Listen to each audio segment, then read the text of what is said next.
Welcome back. You are watching Mind Your Biz. Today, I've got a very special creator highlight. I don't mean very special like special ed. I mean very special as in highly specialized. For the first person that we're kicking off this new creator highlight series on the new home for Mind Your Biz, I'm so glad that the first person to take me up on this was Jerry, aka Crypto Blood, aka CBTV, aka your boy, aka.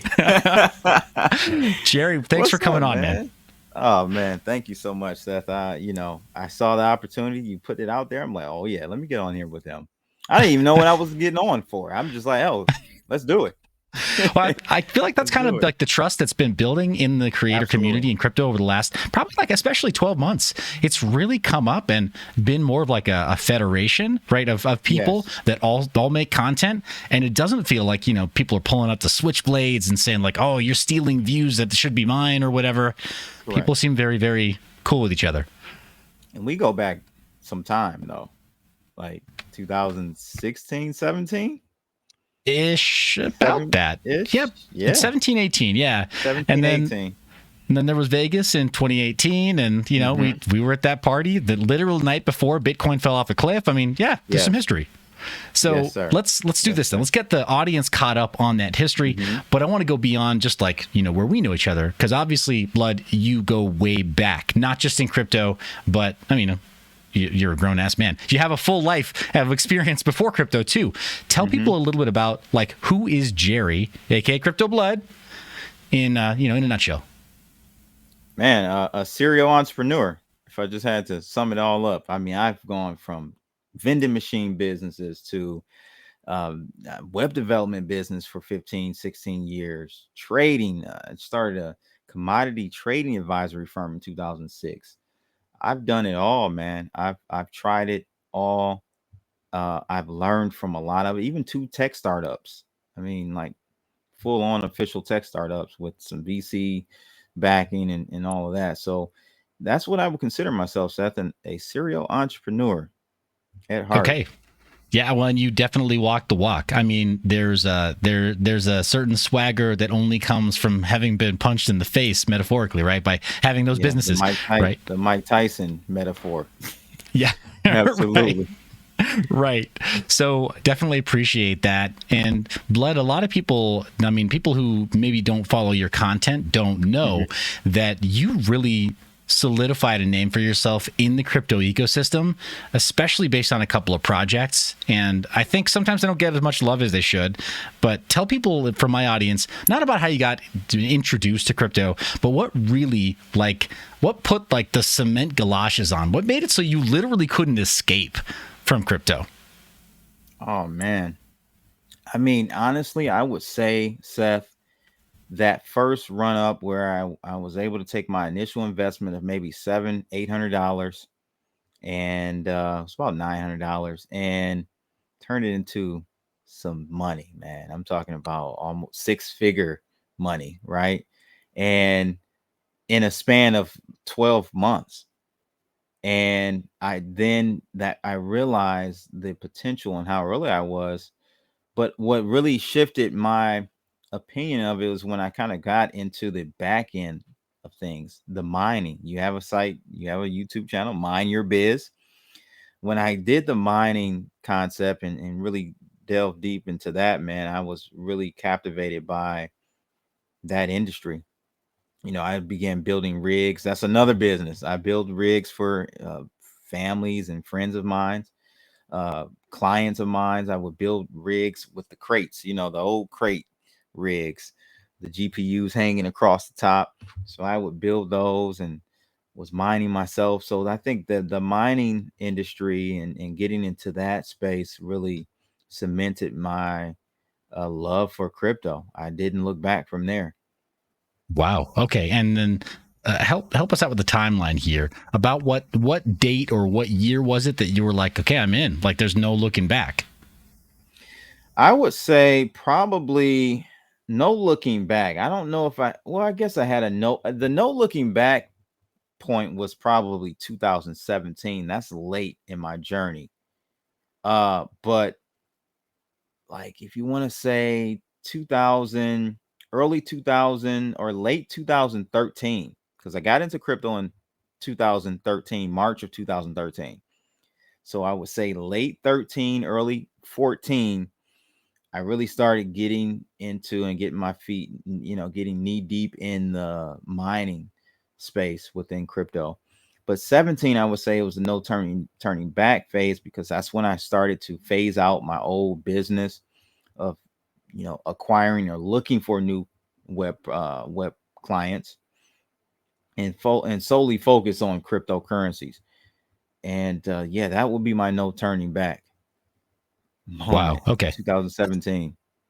Okay, awesome. So OG on multiple fronts, not just the initial exposure, not just the initial like taste of blood, so to speak, but then also the idea that like, okay, this is it. Like, there's nothing else but crypto for this guy.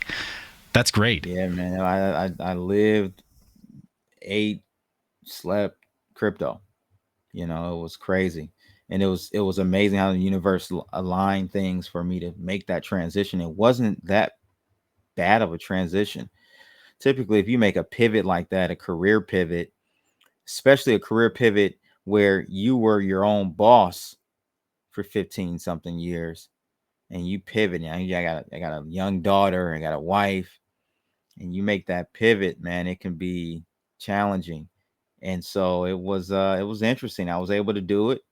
There were some trials and challenges, but I made it happen. Absolutely. That's amazing. So let's talk about from that point until maybe present day. Blood, what do you feel are some of the biggest dubs in your career since getting fully into crypto? When people look back at that so far, and especially as a consultant, because I know that like if I need some of your time, I can pay for it. So hint, hint, audience. Like, if I need some of your time, for sure, that you're a problem solver. What are some of those big wins that you've been involved in and that you're proud of so far, being just in crypto?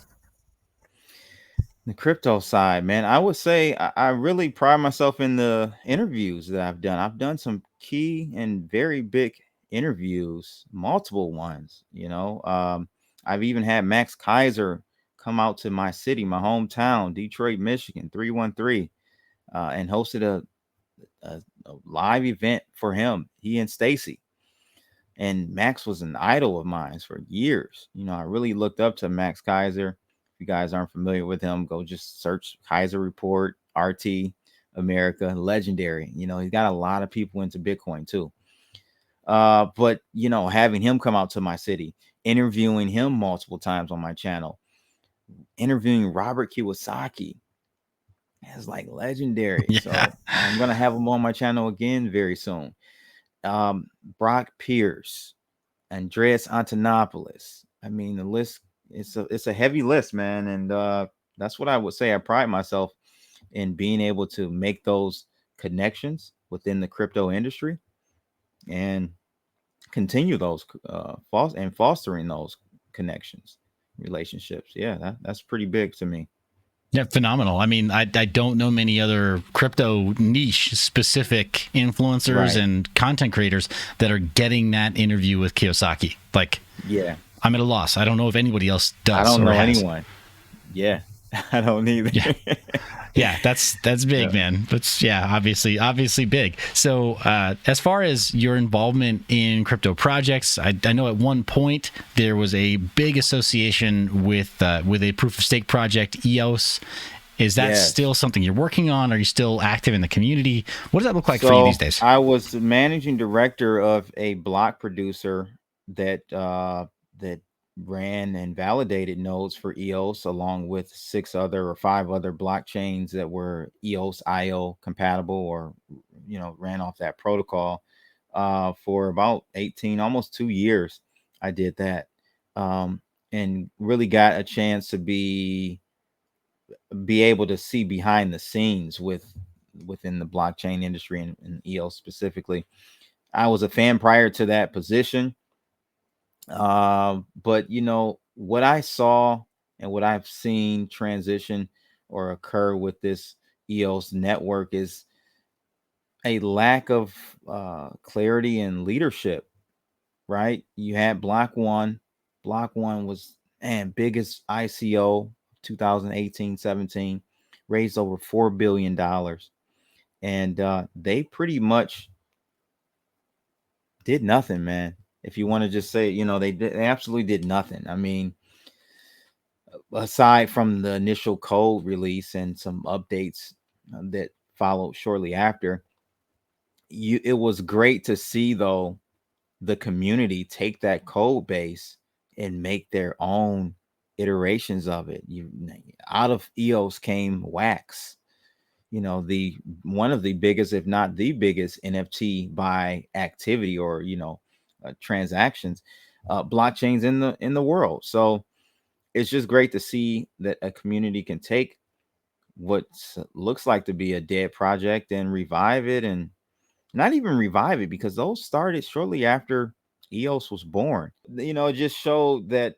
that was a great example of how blockchain technology can be leveraged by the network effect, right? The community. So I think that is great to see. But yeah, EOS to me at this point, at this juncture, is just not doesn't have the leadership that is needed to execute. It's funny because all the other projects that took that source code, Seth, were more niched in their focus in implementing that EOS IO technology, So where you might call them EOS app specific chains almost.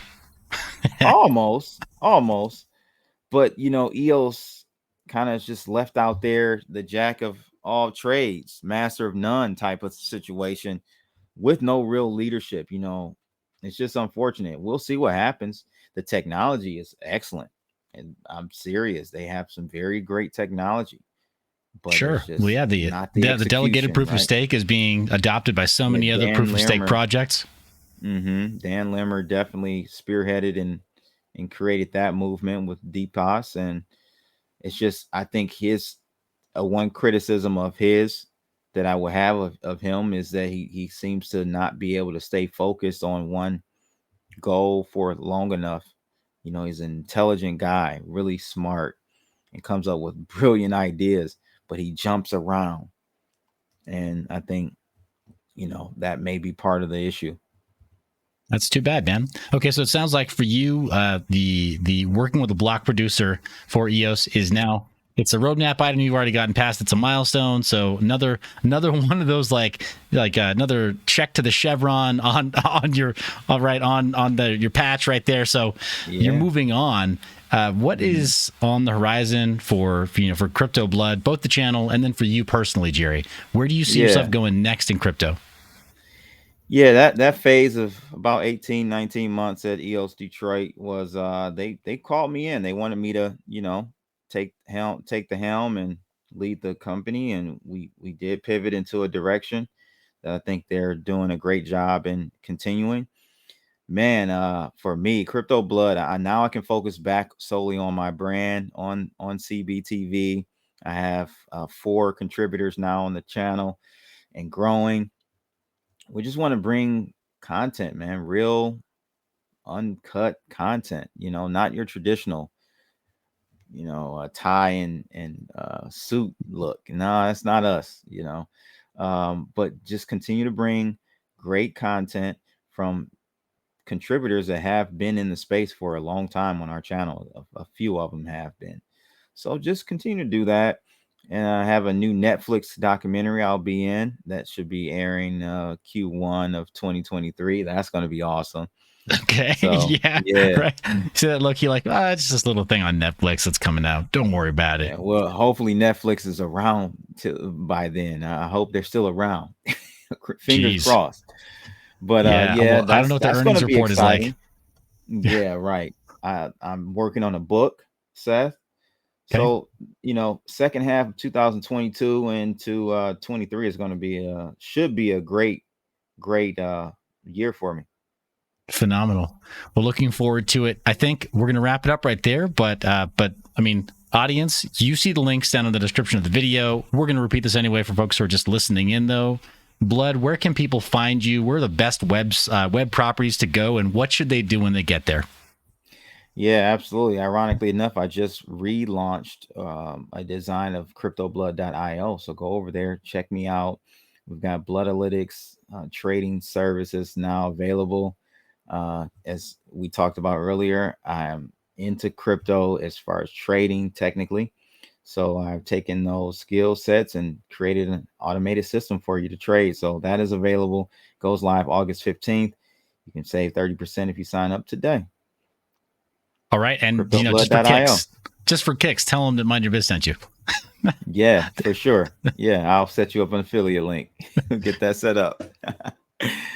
Yep. So yeah, that's it, man. I'm most active on Twitter. So check me out there, CryptoBlood_. And hey, we can hang out. Let's do it. Awesome. Blood, thanks for making time. Thanks for, keeping it real. Thanks for continuing when others are, we've seen it before, others will quit. We will see, will see some people drop off. So thank you for being that fixed point in the industry that we need. And again, thank you for making the time to come spend with my audience. Thanks, Seth. Appreciate it.